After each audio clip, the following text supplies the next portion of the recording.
Gautam Das ready for new assignment. একটা আগ্নেয় অস্ত্র হাতে নিয়ে তাক করা ছবি, যে ছবিটা কালীঘাটকে কাঁপিয়ে দিয়েছিল। তারপর কি হয়েছিল?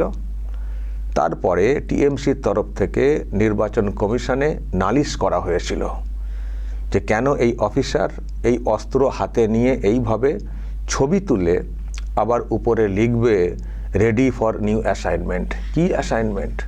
আর এটা কি উনি করতে পারেন? সার্ভিস রুলে কি এইসব চলে? তো নালিশ করার পরে নির্বাচন কমিশন কি করেছিল? সাসপেন্ড করেছিল একটা গ্রাউন্ড ভেবে করেছিল। কিন্তু দর্শক, যে খবরটা এসেছে সেটা হচ্ছে যে হ্যাঁ, গৌতম দাস এবার সত্যিই রেডি ফর নিউ অ্যাসাইনমেন্ট, মানে উনি ফের দায়িত্বে ফিরছেন। ওনাকে যে সাসপেন্ড করা হয়েছিল সেই সাসপেনশন প্রত্যাহার করে নিয়েছে নতুন সরকার। প্রিয় দর্শক, আমি শফিকুল ইসলাম এবং আপনারা দেখছেন আরামবাগ টিভি। আমি দর্শক এই ছবিটা নিয়ে যেদিন ওই সাসপেন্ড করা হলো, আমি একটা ভিডিও করেছিলাম। আমি সেখানে বলেছিলাম যে দেখুন, হাতে একটা অস্ত্র নিয়ে তাক করে আছেন। এই অস্ত্র কার অস্ত্র বা কেন করছেন, কেন করেছেন, এইসব নিয়ে হয়তো প্রশ্ন উঠতে পারে, সার্ভিস রুল নিয়ে হয়তো প্রশ্ন উঠতে পারে। কিন্তু আমার কোথাও মনে হচ্ছে যে উনি যেটা ছেড়েছেন সোশ্যাল মিডিয়াতে, এটা হচ্ছে তাদেরকে খানিকটা সতর্ক করা যারা দুষ্কৃতী। কারণ ভোট হয়েছে, কাউন্টিং আছে, তখনও কাউন্টিং বাকি আছে। তো মানে একজন অফিসার সম্পর্কে যদি ভয় থাকে না, একজন অফিসার সম্পর্কে যদি ভয় থাকে, দেখবেন পুলিশ কি সব জায়গায় কি লাঠিচার্জ করে? পুলিশ কি সব জায়গায় কি গুলি চালায় বা মারধর করে? কি পুলিশ কি করে? ভয় দেখায়। পুলিশের যে উর্দিটাই তো দেখবেন ভয়ের কারণের ব্যাপার। যদিও এর সরকারের আমলে পুলিশেরও তো দেখছিলেন কি হালটা হয়েছিল। তো পুলিশ সবসময় চেষ্টা করে সতর্ক করতে, মানে ভয় দেখিয়ে নানানভাবে, কথার মাধ্যমে, আচরণে এসব চেষ্টা করে পুলিশ। একান্ত না হলে তারপর লাঠি বা গুলি ইত্যাদি। তো উনি যেটা করেছেন, আমার কোথাও মনে হয়েছিল যে সার্ভিস রুলে হয়তো বাধা থাকতে পারে যে এইভাবে পোস্ট করা অমক তমক, কিন্তু ওনার যে উদ্দেশ্যটা সেটা আমার কোথাও মনে হয়েছিল উনি ওই সেকশনকে কার্যত হুঁশিয়ারি দিয়েছিলেন বা সতর্ক করেছিলেন, বেশি পাকামো করতে এসো না। যেহেতু তখনও কাউন্টিং বাকি আছে, মাঝখানে আরও সব চলছিল, টিএমসির তরফ থেকে নানান সব বক্তব্য মন্তব্য চলছিল, ঘেরাও করা, জড়ো হওয়া হচ্ছিল না, জড়ো হতে হবে কাউন্টিং সেন্টারের আশপাশে।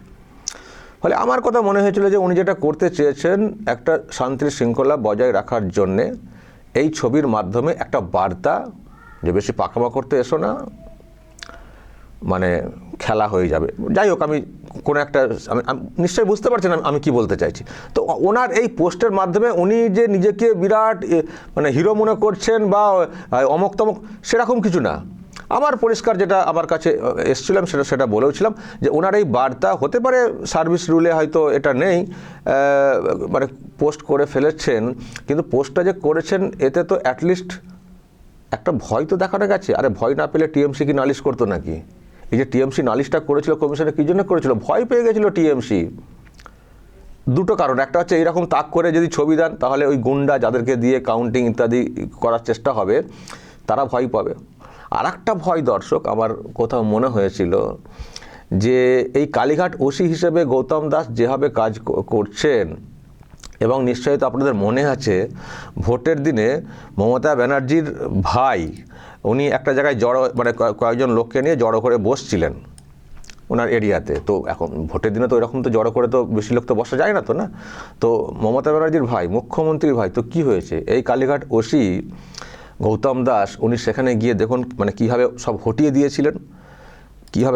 দিয়েছিলেন। আমার মনে হয় এই সব দেখে শুনেও আরও অন্য ভয় কাজ করছিল, তাহলে কাউন্টিংয়ের পর কী হবে যদি হেরে যায়। আমার মনে হচ্ছে কোথাও, আমি দর্শক ব্যাখ্যাতে আসছি।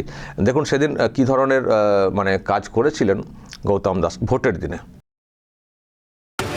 জন্য 4 জনের বেশি কোথাও বলবে না, সবার জন্য, সেটা বুথের কাছে বুথের বাইরে। এখানে বুথ হ্যাঁ এখানে এই আমি বুঝতে পারছি, কিন্তু 4 জনের বেশি বলা যায় আজকে। কোনো অফিসেই 4 জনের বেশি থাকবে না আজকে, এটা একদম ইলেকশন কমিশনের নিয়ম। আর যেহেতু 134 4 জনের বেশি কোথাও কেউ থাকবে না আজকে দিনে।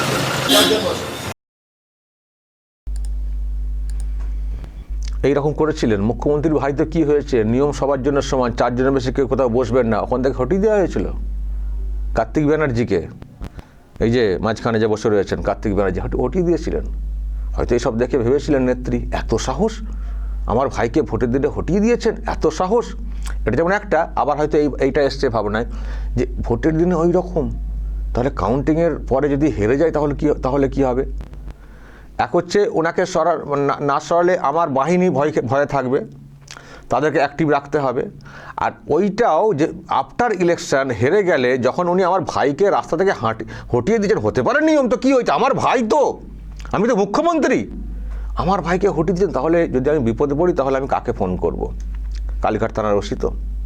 আমরা সেই জন্য একটা সুযোগ যেহেতু পেয়েছেন ওনারা, এই ছবি সার্ভিস রুল ব্রেক করে অঙ্ক বলে নালিশ করে যতটা মানে দ্রুত ওনাকে হটানো যায়, সেই জন্যই হয়তো ওনাকে এইটাকে ছুতো করে এটাকে একটা অজুহাত করে ওনাকে সরানোর ব্যবস্থা হয়েছিল। তো সরানো হয়েছিল, তারপর আবার আরেকজনকে চামেলি নামে একজনকে ওসি করা হয়েছিল, তার নামে অভিযোগ রয়েছে, কিন্তু তাকে করে দেওয়া হয়েছিল।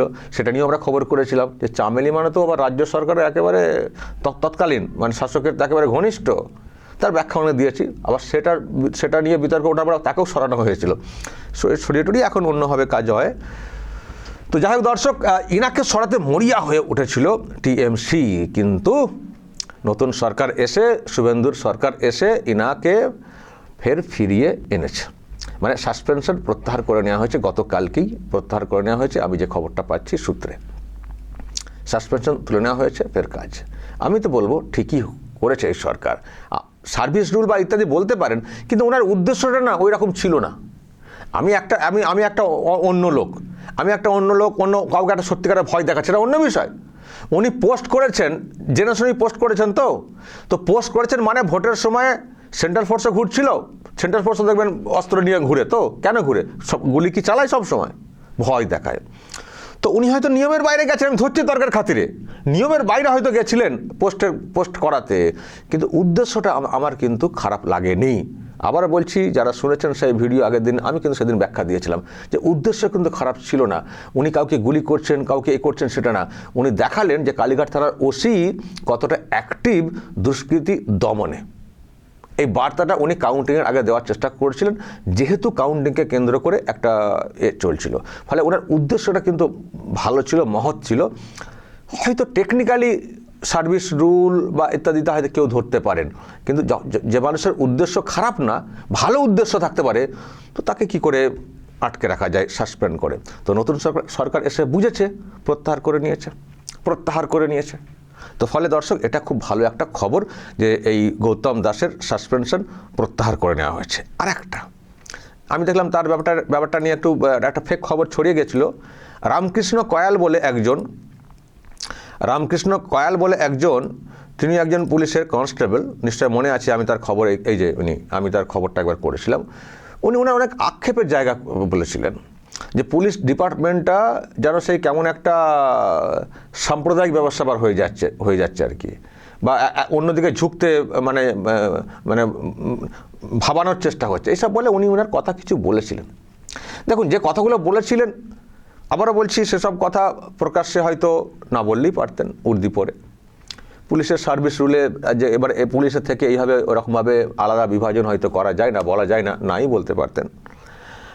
আমি একটা কথা বলেছিলাম যে এই উপলব্ধি কেন ওনার হলো, ঠিক আছে, বলা যায় না, এইগুলো প্রকাশ্যে এরকম করে সব মানছি, কিন্তু ওনার মধ্যে এই উপলব্ধিটা কেন হয়েছে সেটা তো ভাবতে হবে। নিশ্চয়ই কিছু দেখেছেন, শুনেছেন, সেটা একটা। আর একটা ভাবনা আমার মাথায় এসেছিল যে এটা যেমন ওনার উপলব্ধি, আর একটা হচ্ছে উনি যে কথাগুলো বলেছেন, ওনার কথার সঙ্গে আমি এই পরিবর্তনকামী বিশেষ করে শুভেন্দুদের কথার অনেক মিল পাচ্ছিলাম। কোনটা মিল? যে বাংলার যা পরিস্থিতি হয়ে যাচ্ছে, তাতে করে আগামী দিনে এখানে যারা সনাতনী হিন্দু আছেন তাদের থাকা কিন্তু মুশকিল হয়ে যাবে।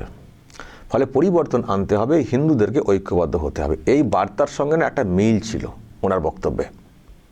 ফলে উনি আবার বলছি এই উর্দি পড়ে, এই পড়ে, সেই পড়ে বলেছেন বটে, বলা হয়তো যায় না প্রকাশ্যে এই উর্দি পড়ে, বা ওই ধরনের উপলব্ধি হয়ে থাকলেও মানে এগুলো ওনাদের তরফ থেকে করা উচিত বা বলতে পারেন কেউ।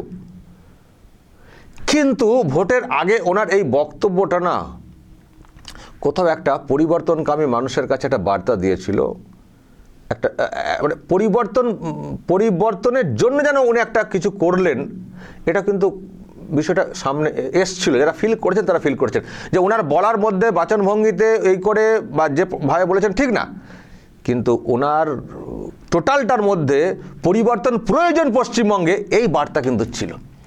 ফলে এটাও আবেগে বলে ফেলেছেন, আবেগে করেছেন, কিন্তু উদ্দেশ্য কিন্তু ওই পরিবর্তন। তো পরিবর্তনকামী মানুষ যদি কখনো টুকটাক ভুলও করে থাকেন, কিন্তু যেটা করেছেন পরিবর্তনের জন্য করেছেন, তো ফলে এদেরকে কি একটু ক্ষমার চোখে দেখা যায় না? সাসপেন্ড করে দেওয়া হলো, ওর বাচ্চাও আছে শুনেছি, পরিবার আছে, তো এদেরকে কি একটু ক্ষমা করে দেওয়া যায় না? দর্শক, এই অ্যাপিল আমার আছে। সুব্রত ইনারটা কিন্তু এখনো তোলা হয়নি, ইনারটা কিন্তু এখনো তোলা হয়নি, সুব্রত দাসটা তোলা হয়েছে।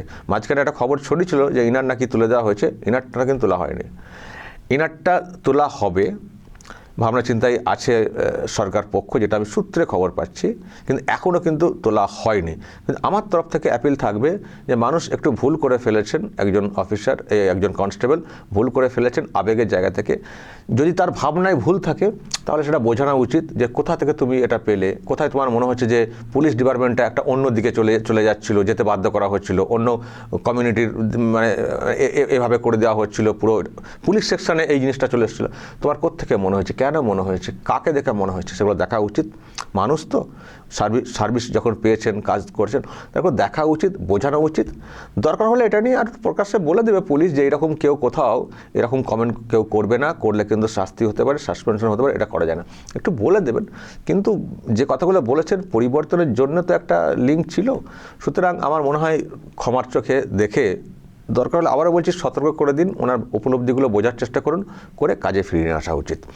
এটাও আমার অ্যাপিল থাকবে। শুভেন্দু অধিকারী যে সরকার চলছে তার কাছে অ্যাপিল থাকবে যে বিবেচনা করা হোক যে ওনার উদ্দেশ্য কী, ভাবনা কী, কেন উনি এটা বললেন, বলে ওনাকে যদি মানে যেমন সুব্রত দাসকে ফিরিয়ে আনা হয়েছে, ওনাকেও যদি ফিরিয়ে আনা যায় একটু ক্ষমার চোখে দেখে। এই অ্যাপিল আমার থাকলো, কিন্তু এখনও যে হয়নি দর্শক, এটা আমি আপনাকে বলে রাখলাম। তবে আমি আশাবাদী উনিও ফিরবেন, আমি আশাবাদী, কারণ আমি যে সূত্রে খবর পাচ্ছি আর কি, যে ওনারটাও বিবেচনার মধ্যে রাখা হচ্ছে, আশা করি ফিরে যাবেন। দর্শক বলবেন যদি আপনাদের এই নিয়ে আরও কিছু বলার থাকে, যেভাবে সুব্রত না, আমি গৌতম দাস, আমি নামটা হয়তো গুলিয়ে ফেলেছিলাম, গৌতম দাস, যেভাবে উনি ফিরে আসছেন, সাসপেনশন তুলে নেওয়া হয়েছে, আপনাদের কী মত? রামকৃষ্ণ কয়লারটাও তুলে নেওয়া উচিত? ব্যাখ্যায় আসবেন, যা বলার বলবেন এবং নজর রাখবেন আরামবাগ টিভিতে।